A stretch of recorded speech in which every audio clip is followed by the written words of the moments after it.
Hey, Blue Table fans. I am here with Master Assembler Wes. Hey. Pow! Hey, and you were at the Salt Lake Gladiator Games. I was. Right? Yeah. Because I saw you there. I know you were there. I'm trying to deny it.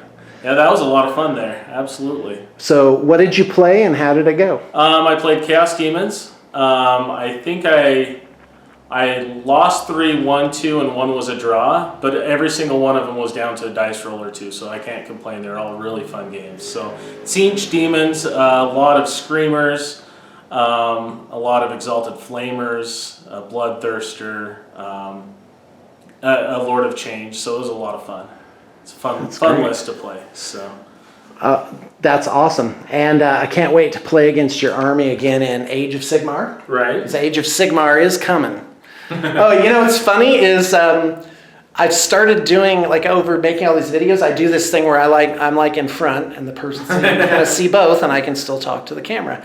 It's funny, I just realized this is the classic sort of, television show angle where the person's looking out the window and they're talking behind it. Right. And you think, people don't talk like that. They don't have their back to them. But anyway. Okay, so let's take a look at some of the stuff you've done. Okay. This is a kind of classic dwarf line, old metal type guys. And so tell us a little bit about this project. Well, from what I understand, a lot of this was these models were from a Kickstarter. There's some really cool models in here. I mean, a lot of them have the classic dwarf look. There's even a Santa Claus in here. You got your stretcher bearers, stretcher bears. You got the guy that has the arrow sticking out, and he's holding onto it with his hand. He's like, oh, So you got all these bombs and explosives. So this is the explosive squad. So just a lot of really cool things. I love the horses too. The horses are. They're dwarf-sized horses. I don't know how to describe them exactly. Yeah, war ponies maybe, but they're really cool. And we took all sorts of bits, put lots of pouches and that sort of backpacks, that sort of thing on all these as well. Well, that was the project. Right. I mean, to really gear these guys up. Right. This was a really fun one to put together. And this speaks to Blue Table's strength, which is we have 13 years of bits. Right. By the way, we're coming up on 13 years. Can you believe that? And so 13 years of bits, we have just so much cool stuff that it's easy for us to do. Oh, yeah, that one's cool. You got the little guy holding the gun up on the front part there. Oh, that's awesome. He's super short. Yeah. Maybe he's a dwarf toddler. That's his job, is just to hold the front of the gun, I guess. So. That's fantastic. Well, this is a lot of fun, and I want to show off one other thing. This is a shield bearers thing. Right. And so the client wanted this. I went to order it. It was out of stock. So I'm like, you know what? I'll bet we can make something better out of plastics. And I think you did. Do you want to talk about this a little bit? Or? Yeah, absolutely. This one, just because of the sheer amount of bits we have, it was fairly quick to put together, but I think it turned out really nice. We did a couple modifications on it. He's got his pistol on here. The axe was also a conversion from what he originally had to the client's wanting there. So it's just I don't know. I can't wait to see it painted because I think it's going to look really cool, especially lined up with all the other dwarves there. So. Hey, that's fantastic, man. That's really good. Yeah, and seriously, you had 4,000 different parts to work with. Sometimes it's almost just okay, what I have to choose between this bit, and this bit because they'd all look good. So you're spoiled. Yeah, I am. I really am. Right. And okay, great.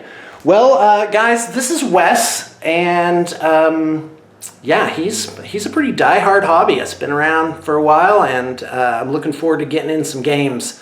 I keep putting them off for a bat rep this week. I got too much stuff on my. We got to get your guys' stuff done, so we just keep working on that. Yeah, actually, here, take the camera. I want to show off something I have cooking.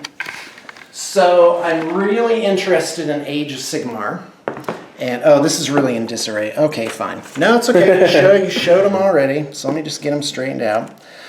These are Stormfiends. Oh, wow. Those are Those are huge too. These those are 60 so cool. millimeter bases, so these guys are about the size of a dreadnought, Yeah. Space Marine dreadnought. And I did not know that. Like, I thought they'd be like bigger than a Terminator, but not this big. And so these are magnetized, obviously. And what I found was that you don't get, they have 6 different weapon options in there. And by the way, I know all of them by heart now. This is a poisoned wind launcher. That's a really cool one. In fact, if you look at it, it's got like little balls of poison gas. Oh wow! And they fall down here and they're loaded into this mortar. It's like really super cool. That's really cool. Yeah, and so they have 3 ranged options and 3 close combat options. So the Stormfiends are like, you're just like spoiled for choices on these guys. But the kit only comes with 1 of each. So you couldn't have all 3 of your guys with the same thing. They each have to have something different. So that's why you magnetized them. That's where I am. But if you bought 3 boxes, then you could have, each unit could be all the same thing. Right. But the way the rules are written in Age of Sigmar is it's actually better to have them mixed up a little bit. Otherwise they're too, like one of these guys, if he's kitted out for close combat, can kind of carry the whole combat. Oh wow. Oh yeah, they're great in the game, they're great models, but also look at this. It's got this little mutated vestigial rat brain creature.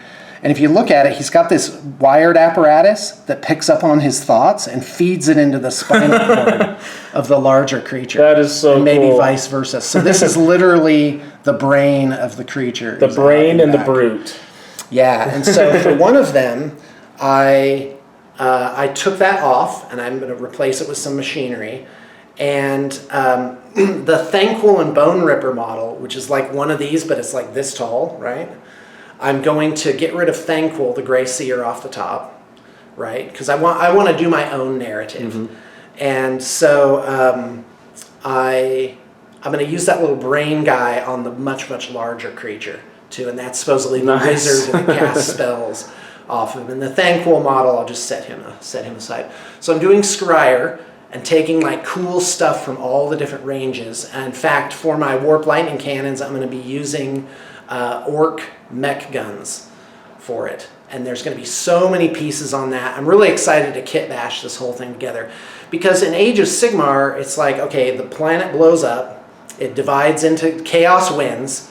It gets blown up into the 8 realms of magic. And and then there's an Age of Myth. And so Sigmar, all the gods are kind of like waking up in this new situation, this sort of planescape thing. And but what's interesting about the model ranges is that it's like, okay, well, here was this race in, this sort of Tolkien-esque fantasy world. What are they going to evolve into in this new situation? And so the Skaven models obviously are still, some of them are still in the Dark Ages. And so I'm going to take the best of those and my own ideas and come up with something like, well, what would Skaven have evolved into? And so they're going to be this slick sort of mechanical steampunk thing going on. And I'm getting models from all sorts of different ranges. I'm really excited. So there you go. Well, fantastic. All right, well, BTP fans, thanks for tuning in. There's something new here every day. And if you want to set up a project, this week is a great week. I have some great specials running. It's projects@bluetablepainting.com. So thanks for tuning in.